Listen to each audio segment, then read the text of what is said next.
करे गोविंद का। मन रे भजन करे गोविंद का। मन रे भजन करे गोविंद का। मन रे भजन करे गोविंद का।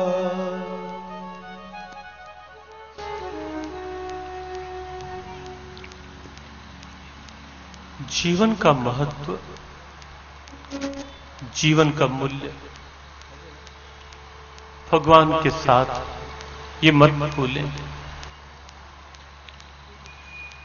जीवन में शांति, निश्चिंतता वह भी भजन से है, ये ध्यान रखें।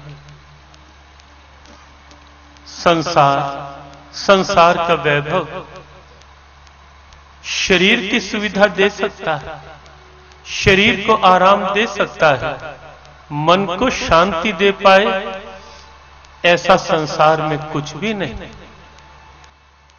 मन की चिंताएं दूर कर पाए, न तो वैज्ञानिक के पास ऐसा कोई विज्ञान है, न तो किसी डॉक्टर के पास ऐसी कोई दवा है जो अंदर से ताप, पाप, संताप दूर कर पाए।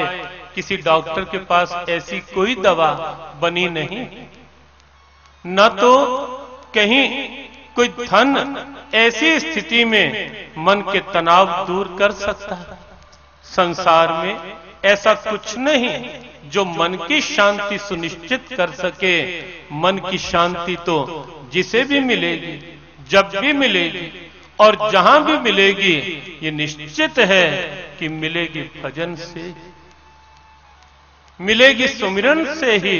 कोई दूसरा विकल्प नहीं, कोई अल्टरनेटिव नहीं भजन के अर्थ। निज अनुभव अब कहूं खगेशा, कागभूषुंडी गरुड़ से अपने अनुभव की बात कहते हैं कि सुनी हुई बात नहीं कह रहा गरुड़, पढ़ी हुई बात नहीं कह रहा। ये सनातन धर्म है। यहां केवल कथनी नहीं, यहां केवल सुनी हुई बात की मान्यता नहीं, केवल पढ़ी हुई बात की पूर्ण मान्यता नहीं, यहां मान्यता अनुभव की। निज अनुभव अब कहूं खगेशा, और अनुभव क्या? बिनु हरि भजन न जाहि कलेश। बिनु हरि भजन न जाहि कलेश। गुरु ग्रंथ साहब में एक सीधी सी बात आई, वहां भी गुरु नानक देव जी महाराज तत्व की बात अर्थात अनुभव की बात करते हैं। कहो नानक ए तत्व विचारा, तत्व वही अनुभव की बात, निचोड़, निष्कर्ष, सार, तत्व। तत्व का अभ्रंश शब्द है तत्व। कहो नानक ए तत्व विचारा, बिनु हरि भजन नाही छुटकारा। बिनु हरि भजन नाही छुटकारा। हरि भजन के बिना छुटकारा नहीं। चिंताओं से, तनाव से, अशांति से और आवागमन से। इसलिए आवश्यक है कि सबसे पहला काम प्रभु का नाम। अर्जुन की दृष्टि परमात्मा से हटी, मन अशांत हुआ, और जब फिर से दृष्टि में भगवान आ गए, जब फिर से दृष्टि में श्री कृष्ण को ले लिया और कह दिया अब मेरा मोह दूर हो गया कृष्ण, मैंने स्मृति पा ली। किस बात की स्मृति?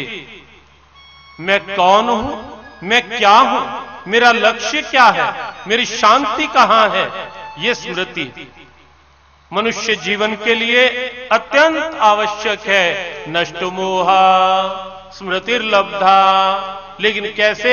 तत्प्रसादान में अच्युत, हे अच्युत आपकी कृपा से मैंने स्मृति पा ली, और अब स्थितो अस्मि गत संदेहा कृष्ये वचनम तव। अब मेरी दृष्टि आपकी आज्ञा पर है, जो आप कहोगे वही करूंगा। दृष्टि आप भगवान पर दृष्टि रखें, भजन करें, साथ साथ व्यवहार में भी प्रयास करें, दृष्टि वहां रहे। गीता में 6वां अध्याय, बस 2-4 मिनट की बात और समापन।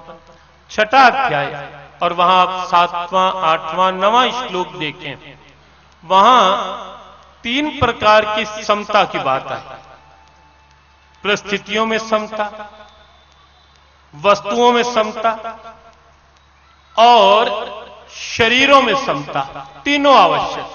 परिस्थितियां, सुख दुख, मान अपमान, लाभ हानि, दिन रात, संयोग वियोग, जीवन मृत्यु, ये सब परिस्थितियां जो हैं, इसे परमात्मा की लीला समझो। दृष्टि परमात्मा पर रखो। परिस्थितियां परेशान नहीं करेंगे, विचलित नहीं करेंगे। कल संकेत किया गया था समापन पर कि परिस्थितियों के आगे जल्दी से झुके नहीं, विचलित ना हो जाए, मन को इतना दुर्बल ना बनाए कि जरा सी अनुकूलता मिल गई तो बहुत हर्षित और जरा सी प्रतिकूलता आ गई तो निराशा में गिर ही गए। नहीं, ऐसा नहीं। अनुकूलता है उसे भगवान की कृपा माने, प्रतिकूलता है उसे भगवान की इच्छा माने। मन को सम रखें, शांत रखें, मन मजबूत बनेगा। यही समता गीता की शांति है, गीता का योग है और जीवन का आनंद। यही समता, मन सम रहे।